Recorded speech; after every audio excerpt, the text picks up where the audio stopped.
Good evening and welcome to the Hillsdale College 9th Annual Gathering on the subject of reviving American classical K-12 education. From the Pat Sajak Center and for Visual Arts located on the campus of Hillsdale College, I'm Hugh Hewitt, joined by Dr. Larry Arnn, president of Hillsdale College, Dr. Kathleen O'Toole, associate provost for K-12 education. It's our annual effort to spark education in K-12 and spark interest in education K-12 in the classical model. We're gathered here to talk with you, and you can join us by pressing 0 on your phone at any time. We also welcome those who are watching to call videos live stream us at hillsdale.edu/townhall. If you're watching that live stream video and wish to ask a question, there's a phone number for you, 844-227-7556. That's 844-227-7556. But if you're already on the line and you'd like to ask a question, just press 0. Let me introduce Dr. Arnn and Dr. O'Toole. Dr. Arnn is the 12th president of Hillsdale College. He received his BA from Arkansas State University, his MA and his PhD from Claremont University. He worked at the London School of Economics and Worcester College, Oxford, where he served as the director of research for Dr. Martin Gilbert, the official biographer of Winston Churchill. From 1985 until his appointment as president of Hillsdale College in 2000, Dr. Arnn was the president of the Claremont Institute for the Study of Statesmanship and Political Philosophy. He's the author of 3 amazing books, Liberty and Learning, The Evolution of American Education, relevant tonight, The Founder's Key, The Divine and Natural Connection Between the Declaration and the Constitution, and most recently, Churchill's Trial, Winston Churchill and the Salvation of Free Government. If you have a question for Dr. Arnn, press 0. If you're watching that live stream, dial 844-227-7556. Joining us as well, Dr. O'Toole. Dr. O'Toole is the Associate Provost for K-12 education at Hillsdale College, where she leads Hillsdale's initiative through the K-12 education. Prior to joining Hillsdale, she was the founding headmaster of the Founders Classical Academy of Learning, a classical charter school serving 700 students, K-12. She holds her MA and PhD in American politics and political philosophy from the Claremont Graduate School and a BA from the University of Dallas in politics. Dr. Arnn and Dr. O'Toole, it's good to see you again. It's my 5th time being here, the 9th time we've done that. Dr. Arnn, your welcoming remarks, please, on why we are devoted to classical education. Well, we're teachers, and so we're like a hammer. Everything we look at looks like a nail.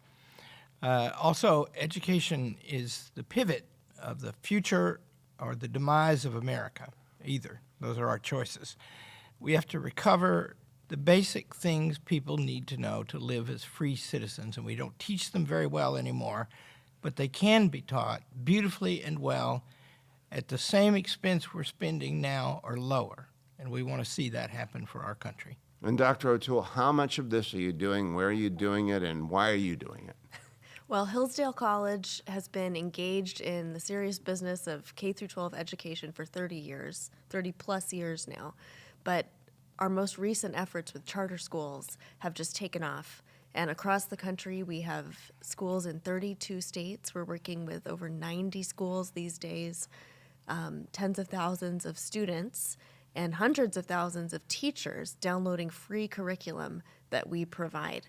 Everything we do for schools, teachers, and students is free, and it's an effort to remind those very important people on the front lines of the tried and true ways of going about the essential work of educating young people. Now, I want to remind everyone who is watching and listening tonight that there is a match for everyone who donates to the Barney Foundation, and the Barney Foundation got started years ago to support this effort. Thanks to Steve Barney and the Barney Family Foundation, Hillsdale College teaches K-12 schools to provide an education that is simply second to none and absolutely essential for going forward. These are public schools. No tuition is open to all who live in the region. And Kathleen, tell us a little bit about the one that you led, because I think it's good to start with your experience. Well, Founders Classical Academy of Leander in Austin, Texas, was started in 2014. It was one of the early Hillsdale-affiliated schools, and I was its first headmaster.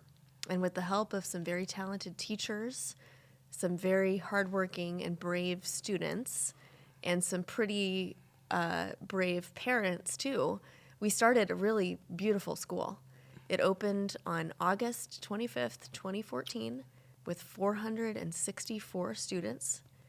We didn't know each other's names. And we started with students in K through 10, kindergarten through 10th grade, with what is your name? And we ended that first year with serious conversation about Homer's Iliad, learning Latin, doing math in a way that makes sense to students, phonics for the little ones. And I was there for 5 years before I came up here, and it was some of the best work I've ever done. And Dr. Arnn, why did you throw yourself in? You've got a beautiful college. It's growing. It's expanding. It's got a lot of stuff going on. And yet you are relentlessly focused year in and year out on classical K through 12 education. Why? Friends of mine, Milton Friedman, the great economist, Steve Barney, John Walton, the late, of the Walmart clan, a brave Green Beret soldier who was killed not long after we started this. They kept poking me in the chest and saying, you have to do something about K through 12 education. And I said, maybe we could help the schools get better. We're running a school and we're running a college and we have an idea about it. The idea is actually, there's only two things you have to get right. First, you get the purpose right. That has to be stated simply, clearly. Everybody has to agree to it. Student, faculty, staff, parent, everybody. And then after you get the purpose right, then you have to get everything else right. And, school is consuming. It should be for every student I hate that word. It should be an inspiring experience, and they should long to go. And they should be excited all day long. And that can be achieved in a school, although it is so seldom today in the way the schools are. Thousands and thousands of people are watching and listening. And Dr. O'Toole, I want to ask you about the role of technology in the school. I just finished a book. We talked about it last night. Yeah. The Anxious Generation, which says, get the screens away from these kids. And you told me they are not in our schools. Why not? Well, listen, I think anyone who can remember what life was like before you had an iPhone in your pocket knows the damage that's done to our attention spans, the damage it's done to our ability to look each other in the eye and have a lengthy conversation. And we're adults, right? Think about what it does to the mind of a child, which is still in formation, and then think about the damage that will do, the block that phone or that technology will form between the child and the teacher during those most essential years. And so in a Hillsdale school, we're not walking around with our cell phones. We don't even have them. When we use technology, it's a purpose, it's a tool, and technology never takes the place of the teacher because it is the teacher and the curriculum that should be teaching the student. Now, on the notes here, there's one thing I want to ask before we take our first question. Hit 0 on your phone if you want to put a question forward to ask Dr. Arnn or Dr. O'Toole.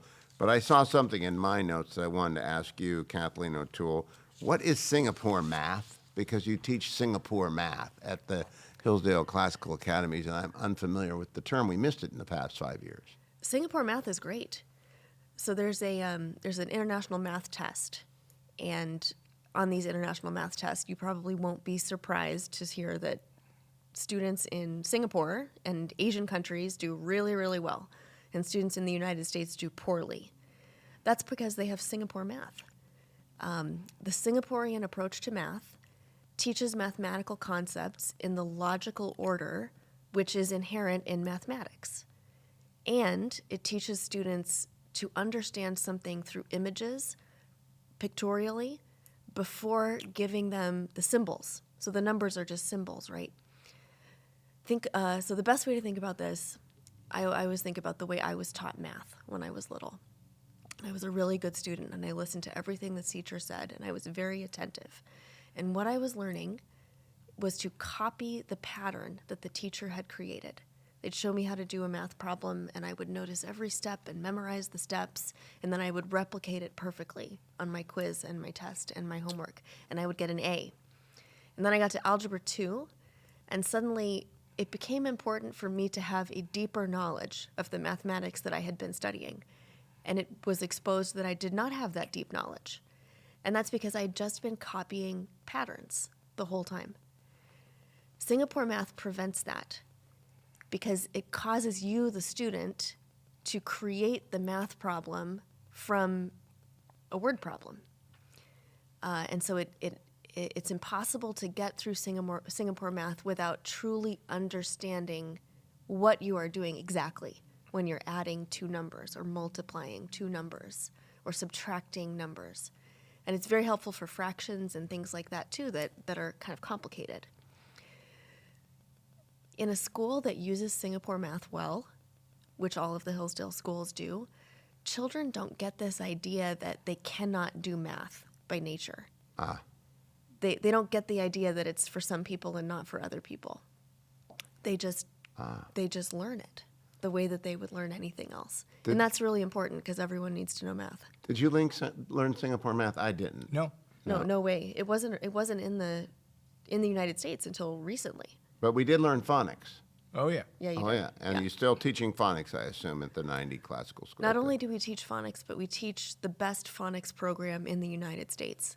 And it's extremely detailed and does as much as can be done to teach the English language as a knowable series of phonograms. And so the results are amazing. I mean, students in the second semester of kindergarten can decode any English word. And students who have dyslexia don't need as much outside help for their dyslexia because they're receiving the treatment for dyslexia in the regular classroom. Doctor, and you've got 90. You've achieved quite a lot. Hillsdale College has achieved quite a lot. Every one of these headmasters has achieved quite a lot, every teacher. What's the ambition? Well, we're in the world conquest business. And Yeah, I thought so. Teaching is our weapon. So as many as we can. And we have to adjust constantly. I mean, this visual media building that we're standing in is adjacent to an old and very lovely school building adjacent to the campus that we purchased.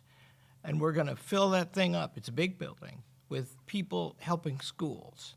And it's the reason we use the term classical is that in the West, in the classical period, philosophy was born and the whole foundation of our learning was born. And you have to go back to the beginning, right? Like human beings have these skills that only they have, and they're called reading, writing, and arithmetic. And it's a national scandal that we don't teach those things very well in America. And so the first step is to solve that problem. And then if they get good at those things, then they can get good at those things at a very young age. It's my belief that every parent who loves their child wants them to learn. Yeah. They don't want them to be in a bad school. They don't want them to have average or even above average teachers. They want them to have great teachers and great headmasters. That's where Hillsdale helps. It starts with a charter. I will get to questions in just a second. Why does it start with a charter, Dr. O'Toole? Well, the way that we work with schools is completely unique. Every school that we work with the exception of Hillsdale Academy, which is a private school here on campus and kind of a model for many others, is independently owned and operated. It's a product of the local people in a town, in a county, coming together and saying, we need to have something like this. And whether they start a private school or a charter school with us, they are the ones who bring the school into existence with guidance and support from us.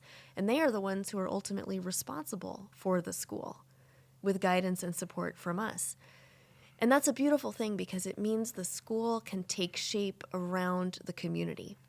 If you look at the list of Hillsdale member schools, there's one on the edge of a Navajo reservation, and there are kids who go home to orphanages from that school.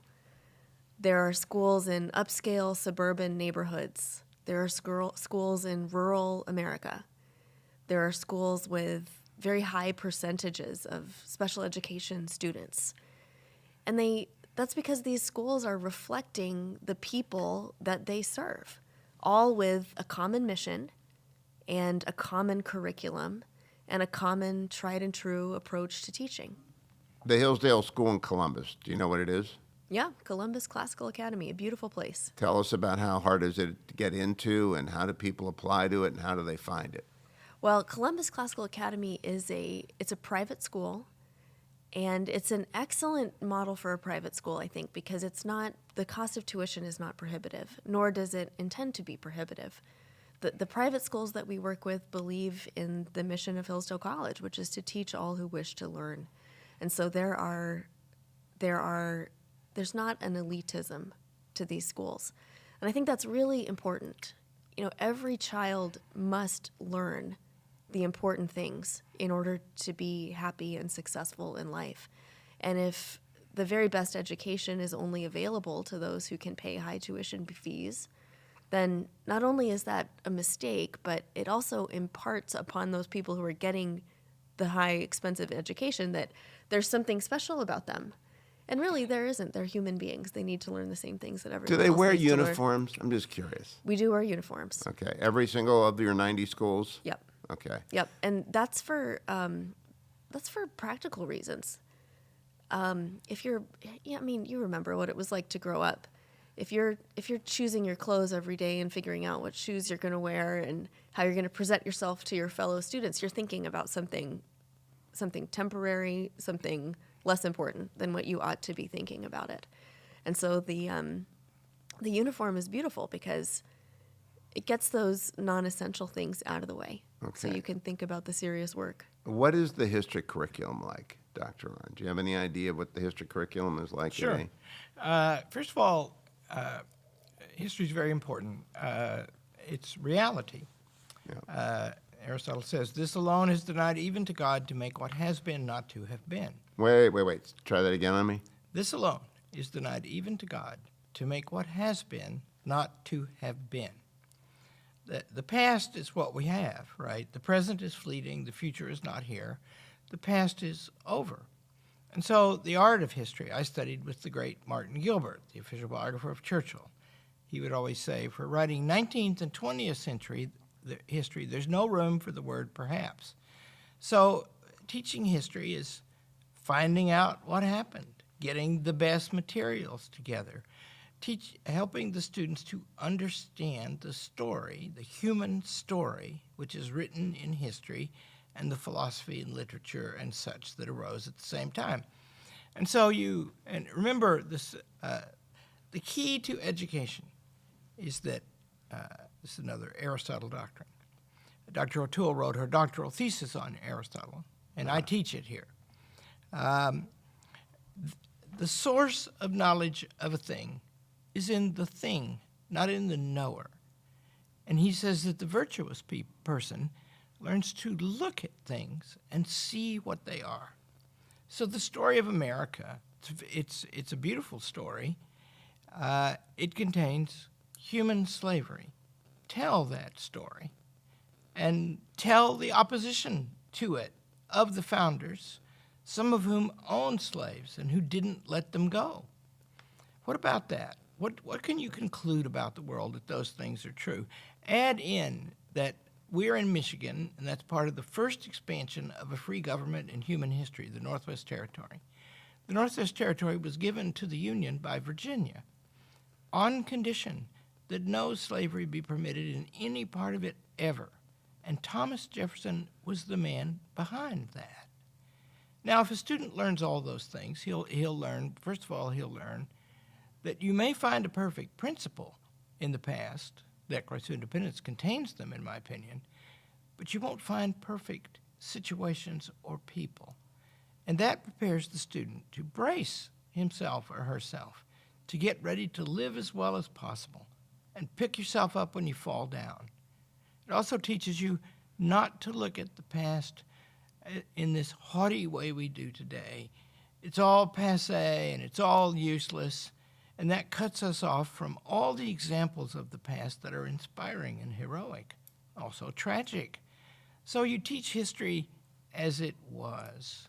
And as I turn to Suzanne Long, I want to point that the heart of the Western Reserve, the capital of it, was Warren, Ohio. You always neglect to mention that. You mentioned Michigan was in it, but the heart of it was Warren, Ohio. Suzanne Long, you have a question for us. This is an email question, 4A. What are the biggest challenges you have seen for graduates of classical curriculum getting accepted in traditional colleges? Dr. O'Toole, I'll go to you because that That would be a big question for some parents. Are there challenges for students coming out of a classical Hillsdale Academy going to college? It's a huge question in the minds of parents. And it's also not a challenge. Students who are graduating from Hillsdale schools are performing higher on the ACT and the SAT than the national averages. And because of the education that they receive, they are impressive human beings. They can read, they can write, they can present themselves, they know how to speak to adults, and they have serious thoughts about their futures that I imagine many of their peers do not have. There is, in my experience, among parents of high school age children, a kind of a fear, desperate fear that they haven't set their children up properly, right? And I'm a parent of 2 young little ones. I can only imagine, right, what it will be like when they're in 10th grade and I'm looking at the clock and thinking in 3 years they'll be gone. But the truth is you can do nothing better for your child as a parent than to send them to an excellent school. Send them to a classical school that will give them the very best, the most tried and true things to read, and teach them how to have real conversation with each other. Yeah, that is attractive Dr. to O'Toole, colleges. I'm as a grandfather of 5 and a half, all I want them to be is curious and interested in the world around them in the right ways, and to be Yeah. able to learn how to master what it is, because there are a lot of different things that offer themselves up to a young mind, and you want them to find the good and the beautiful and to remember it.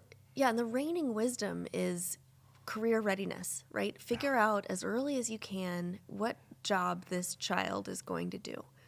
And, you know, a lot of the standardized testing is heading that way, and many school districts are undertaking additional testing to try to, like, channel a child into a specific course of study so that they get into a specific type of college, or so that they get into a specific type of work.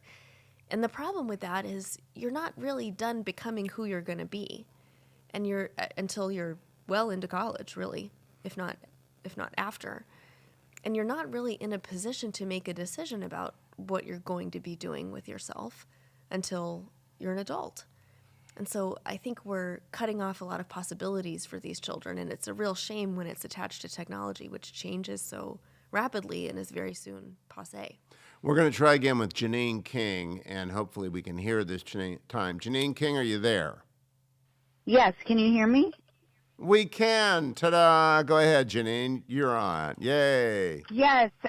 So I am a parent at Columbus Classical Academy, and one of the things that we struggle with communicating to others within the community who are seeing this new school is what is classical education in a 2-minute, elevator pitch so that people get it. So I don't know if you can help me with that. Like, what should that 2-minute message be that says, this is what it is, and it hooks them to say, I want to walk through and check out that school. We're going to give you two 2-minute elevator pitches. First, Dr. O'Toole, and then Dr. Arnn. Your 2 minutes. Yours will be better than mine, probably. We go first, though. You're the headmaster. You're the former headmaster. So here, when you're talking to parents, here's what I would say. I would say, we know there's some things that we know that your child must learn in order to be an educated human being. Your child must learn to read. Your child must learn to write. Your child must learn mathematics. Your child must learn to think and have a conversation with other human beings. And a classical school is attuned to making sure that students acquire those skills. In a classical school, also, the material that students are reading, the great books of the Western tradition, the things that really matter are part of the fabric of the school. And so they're learning all of these skills in the company of the very best, most interesting books. And so they will become interested in the world because of their time at this school. In particular, we're going to study the humanities and the sciences in these schools. And that means we're going to learn about how to think about human affairs, and we're going to learn how to think about the natural world.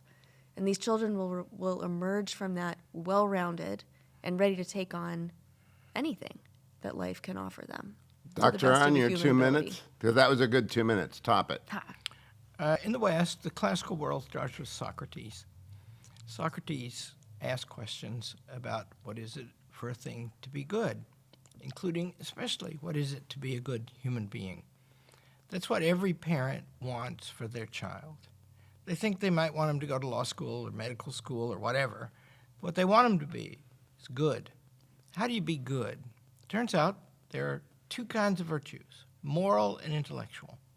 And you have to aim for both kinds because the human being fully and operational is an excellent human being is always moderate, just, brave, and prudent. So you have to learn to think. And so you study things. First of all, if you get the three skills, reading, writing, and arithmetic, you use those to accumulate knowledge. Yeah. But the knowledge that you want, as you accumulate knowledge, it's hard to do. They love to do it because human beings by nature love to know. And in the course of pursuing that, they become morally and intellectually good people. That is the aim of the classical world. Do they also become happy, and do they become engaged in a community that will endure forever? Yeah, these schools are in 30-some states, and you should go visit one. We have videos, and I visit schools quite often, not as often as Dr. O'Toole, but it's a hoot, and they're just, they have to be good. That's right, they line up, they don't screech all the time, but, I am guilty when she started her school. She's a very firm person. I once got some boys racing up and down the hallway, and we were all disciplined for it. But school had only been in session for like 3 weeks. And you show up and start doing races in the hallway. It was not helpful. School's supposed to be fun. I mean, I tell you, my favorite sport at Hillsdale College is eating in the dining hall, sitting with the students. And I teach every term here. And the truth is, they're wonderful. They're easy to torture, and they like it. And they like it, and they want to get back. Yeah, that's and it. They may not give as well as they get, but they give. Let's go to Robert Hampton. I do want to remind everyone who's watching, we have a $1-for-$1 match if you want to make a contribution tonight. And that $1-for-$1 match is up to $1.23 million. So if anyone wants to write a $1.23 million check, will be done tonight. But you can make a $1-for-$1 contribution. But in the meantime, you can hit 0 to ask a question, and I'll give you the phone number. You can call if you want to call, if you're watching on the live stream, 844-227-7556. That's 844-227-7556. Robert Hampton from Littleton, Colorado, has a question about training teachers. Go ahead, Robert. Hey, thank you for taking my question. You're welcome. Let me make a brief statement. First, my wife and I helped start a classical school in Yorktown, Virginia. I was the curriculum chairman, vice president of the school board for 7 years, and had an opportunity to see the teachers who we were trying to hire. And I noticed that it was particularly challenging to orient teachers who were products of secular education. Here we are coming along with Western Judeo-Christian values such as truth, and they're really pretty trained to think there is no such thing. So it was a bit of a challenge. Took a lot of one-on-one, a lot of discussion, both with teachers and parents, to help them understand what we were trying to do. Do you have a other than hiring students out of Hillsdale only, hiring teachers out of Hillsdale only, do you have a recommendation for how we can begin to orient secularly trained teachers and administrators to classical education? Dr. O'Toole, how do you find the right teachers? Well, you can't teach students if you don't believe that there is such a thing as truth. We've got to be able to know. And so you have to believe that. To be a good teacher, you have to be interested in knowing yourself, not telling, but knowing. And you have to keep that up for the entirety of your life. You have to be good at explaining, and you have to care deeply that the people you are explaining to understand. And if they don't, then you have to be willing to try a new way so that they really do. Where do you find these people? You find them all over. Some of them are graduates of Hillsdale College and similar colleges. Some of them are people having a second career. You know, they're retiring early from whatever they were doing, and they're thinking, you know what I'd really like to do with the second half of my working life is go back and teach kids science or history or art or something like that. Some of them are public school teachers who are tired of being given a new curriculum every other year and not having any opportunity to get their feet into it. They're tired of bad behavior in schools. They're tired of not being supported by their administration, and they just want to teach with a curriculum that gives them something real to But talk our about caller with did have students. a clue. I met a young man named Mr. Stanish who is showing me around your chapel, who plays the organ, who wants to be a youth pastor and a teacher at a classical academy. And I could tell within 15 minutes of talking to this young man, I'd hire him tomorrow. I'd just hire him tomorrow. Remember, the gentleman points out something that's a plague and dangerous, but it's also vulnerable and weak, because it doesn't make sense, these modern doctrines that have permeated the society. They turn the society into a big engineering project, whereas, in truth, just like a horse is made to run, we are made to know. And we want to know. And so to learn is energetic, hard, goes on inside each student chiefly, but they want to do that. Now, about teachers, I will say, teachers find us. Because my father was a school teacher in Pocahontas, Arkansas, and he found his happiness doing that. And the kind of person who wants to do that is a good kind of person. And the ones who make good teachers, and they're numerous, they want to teach in a good school.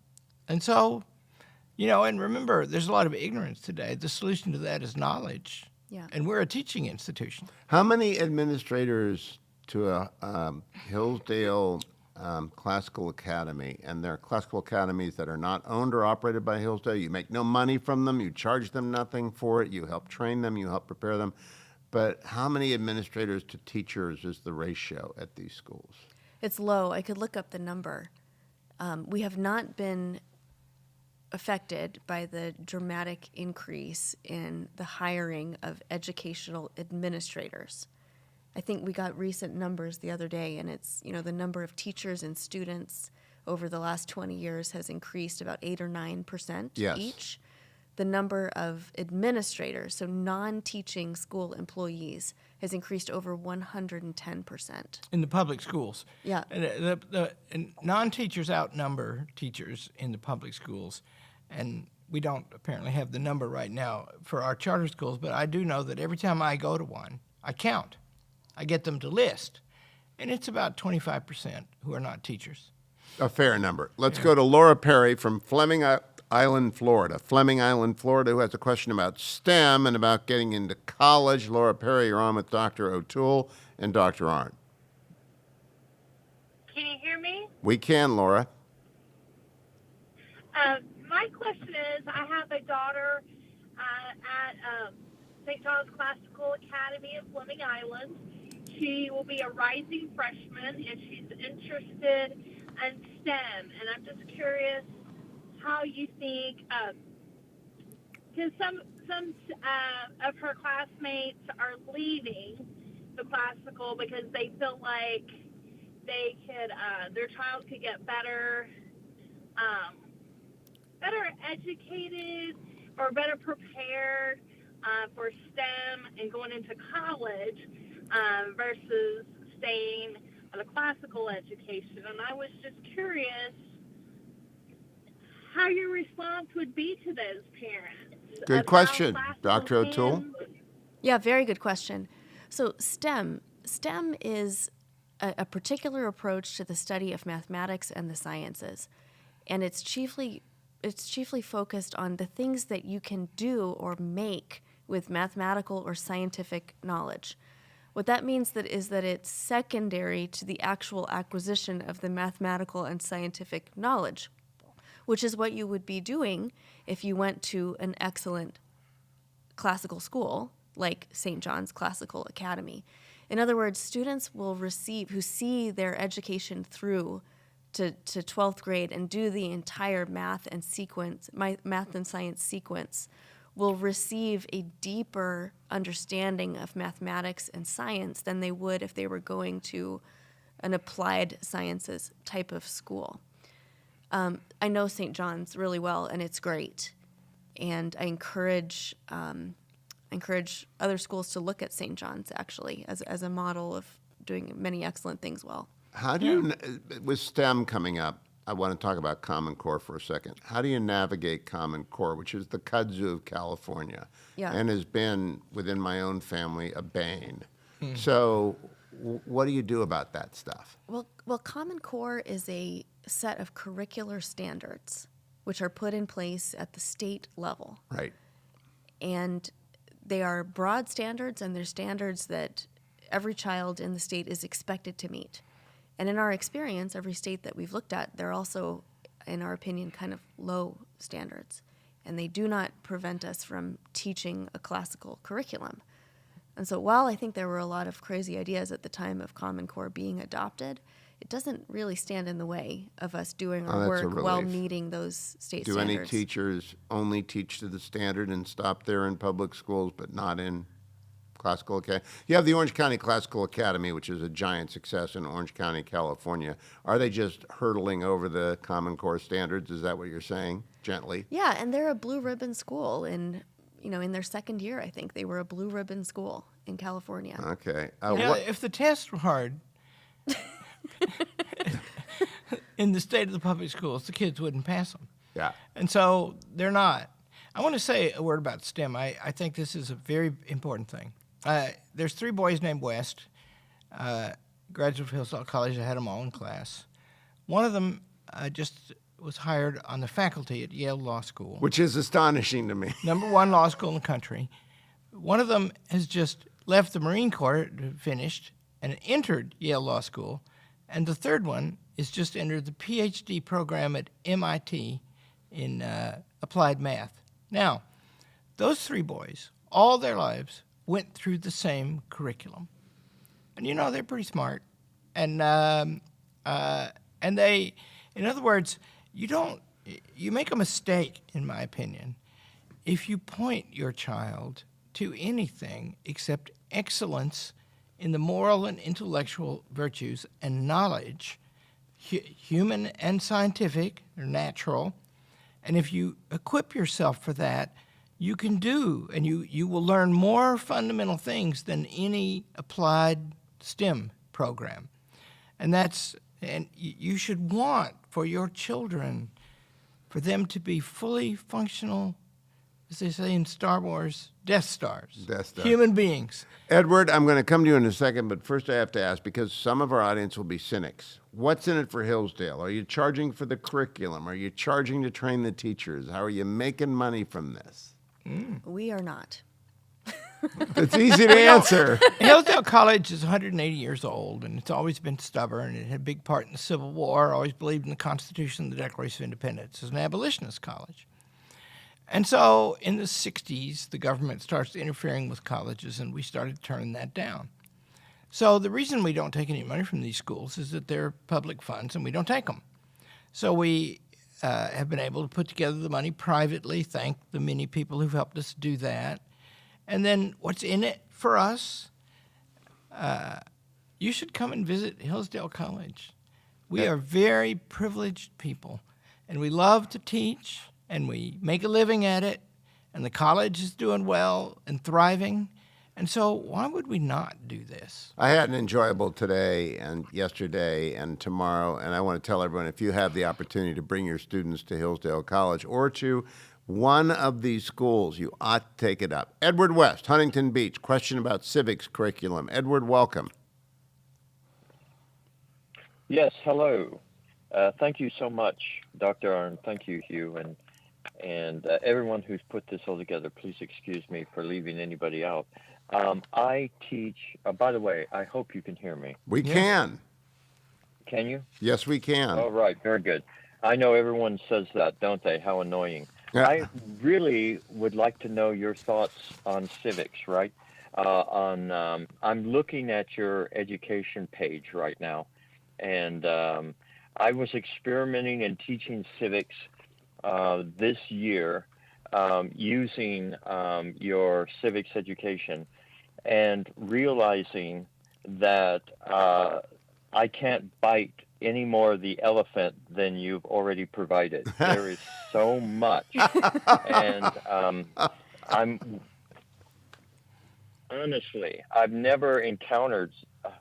Are you sure this isn't a college course? Yeah, well, I mean,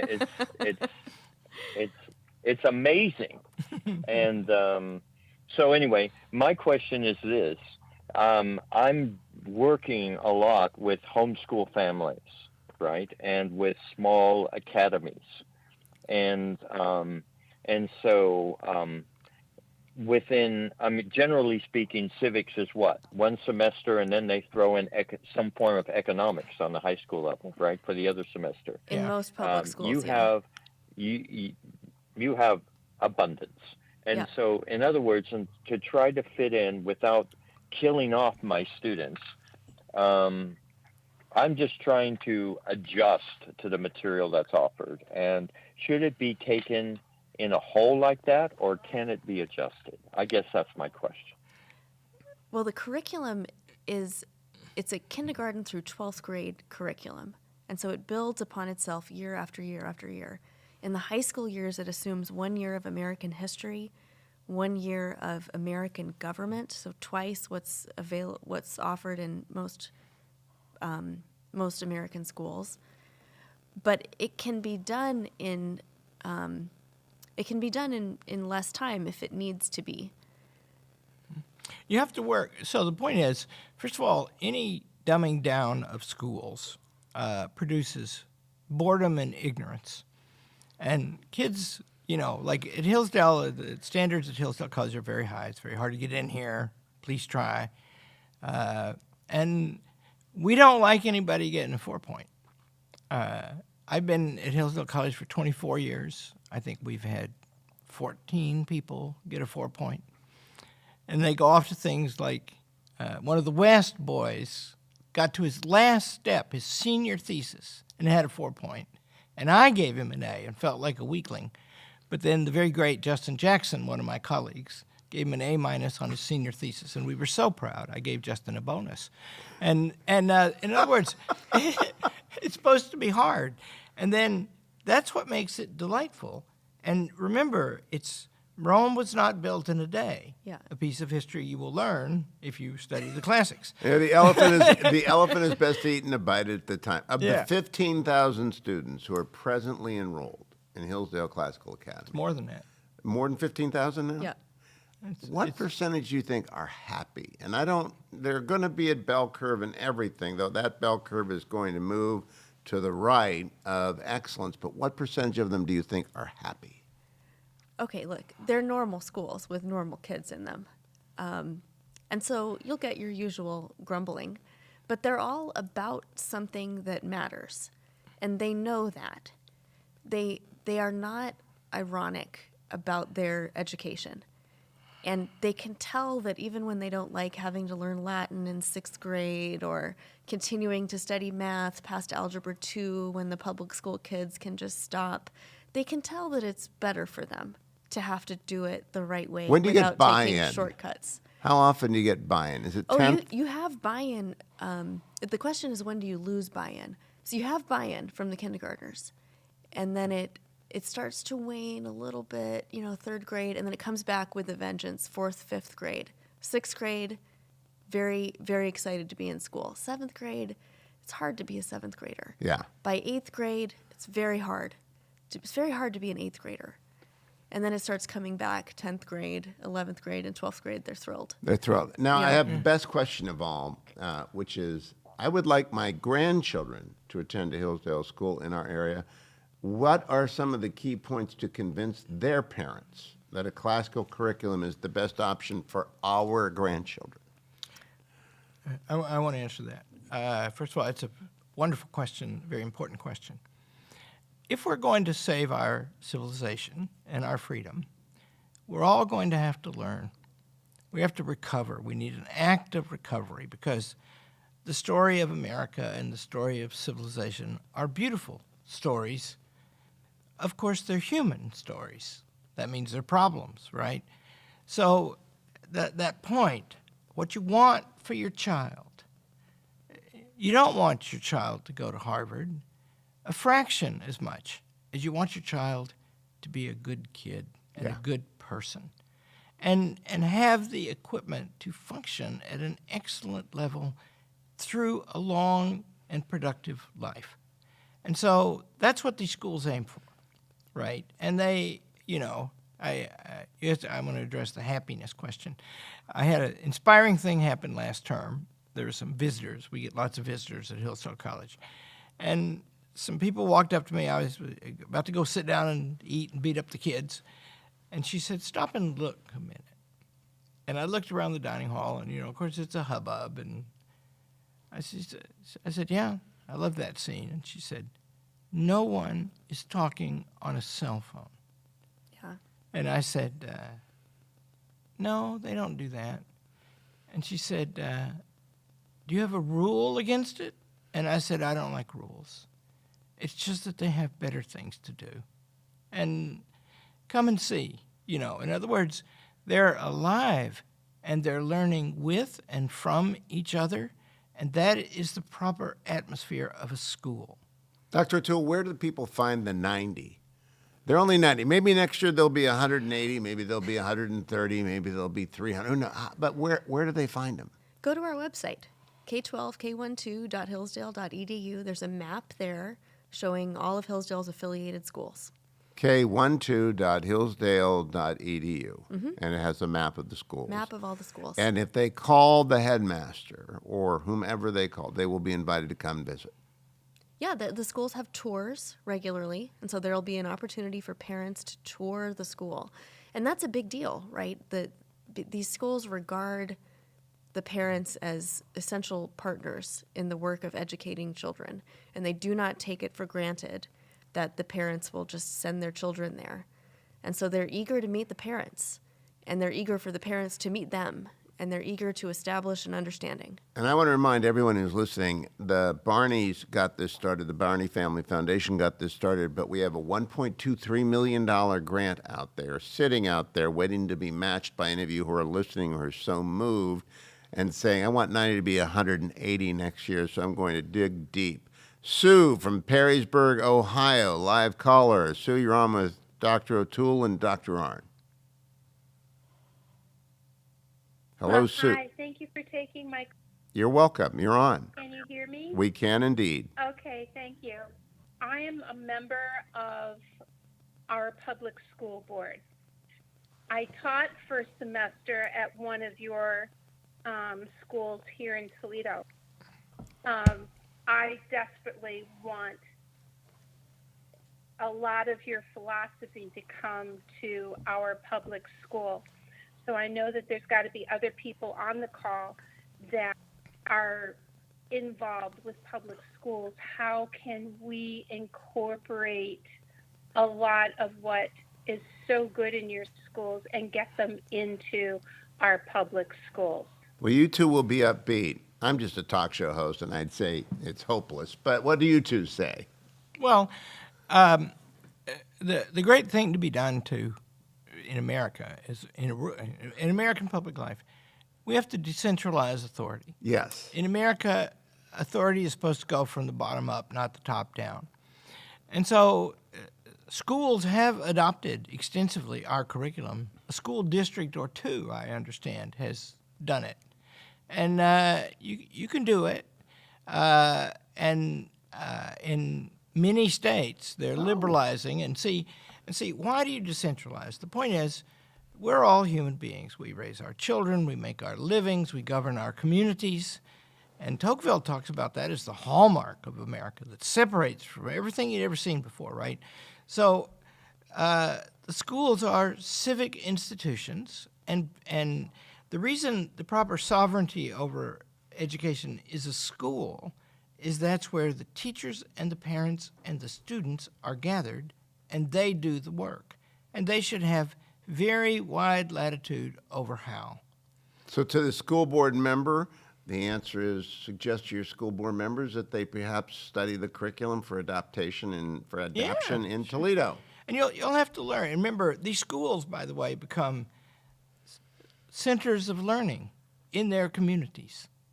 I go and talk at them sometimes, and people, in the Leander School, I was once asked to come and have, before school started, a seminar on C.S. Lewis, and it filled up the library, crowding out into the hall.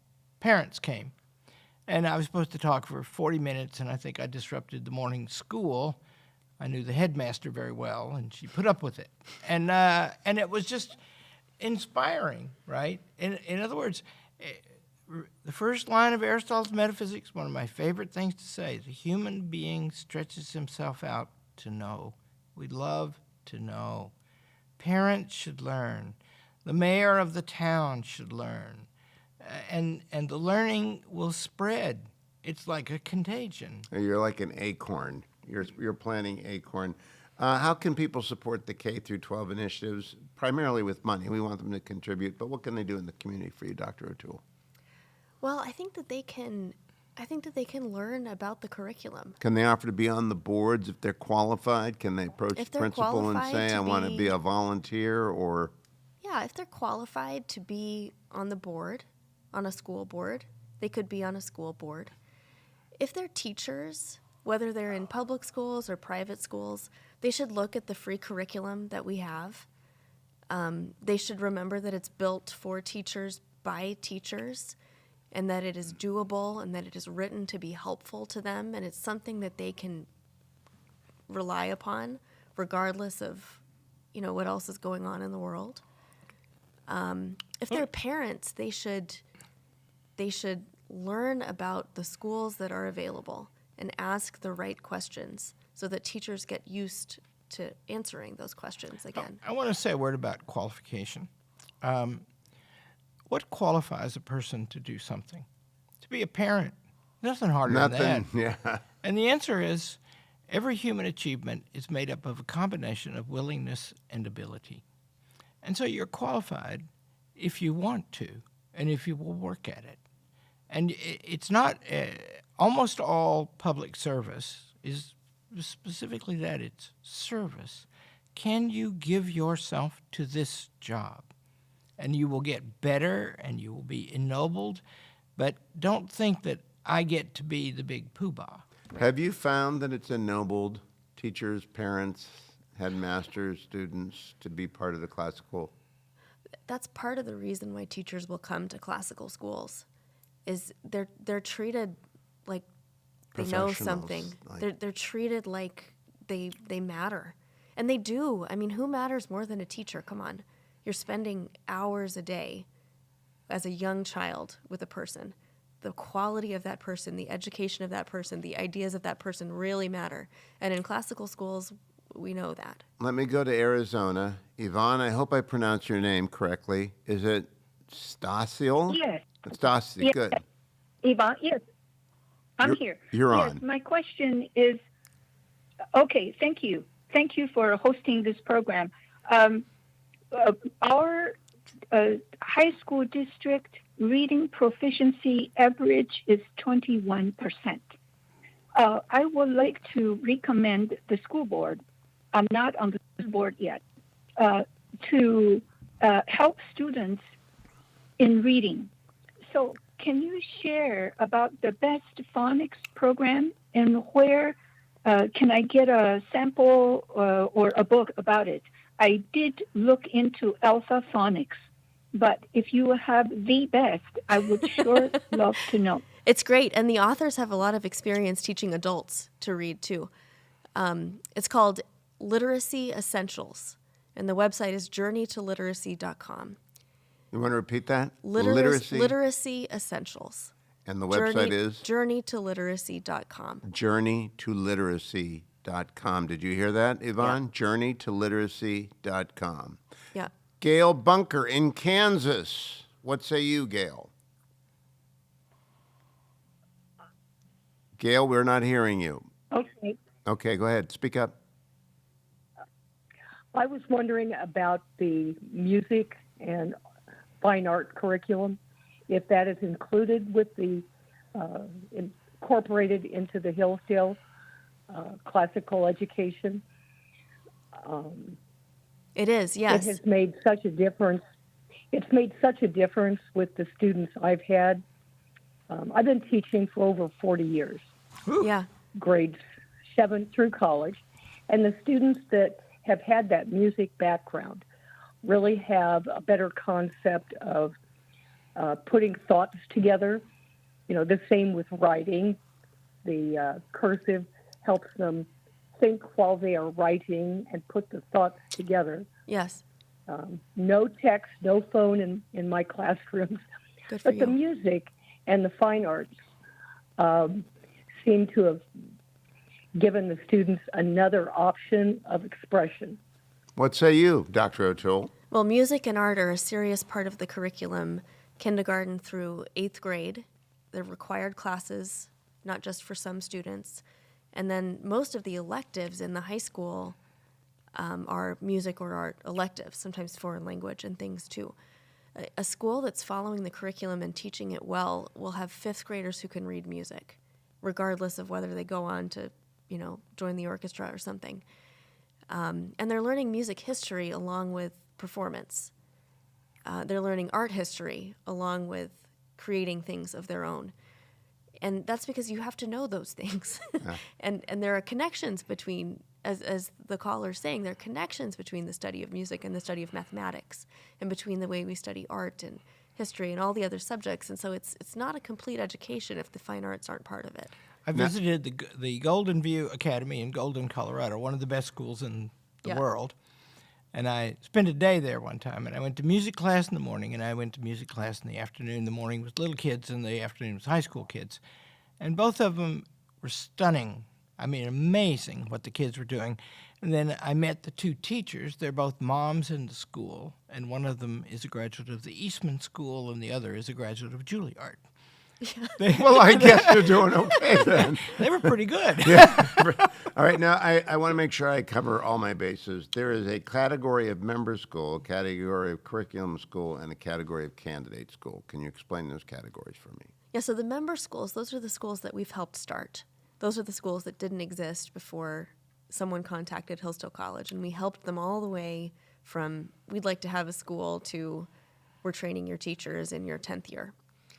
And there are 23 of those schools. Each year we help new groups of people start schools. We're currently working with 6, which will get started this fall. And we've got additional... Where are they? They're all over the place. Wyoming, there's an Ohio school. There's a Houston, Texas is about to get rolling.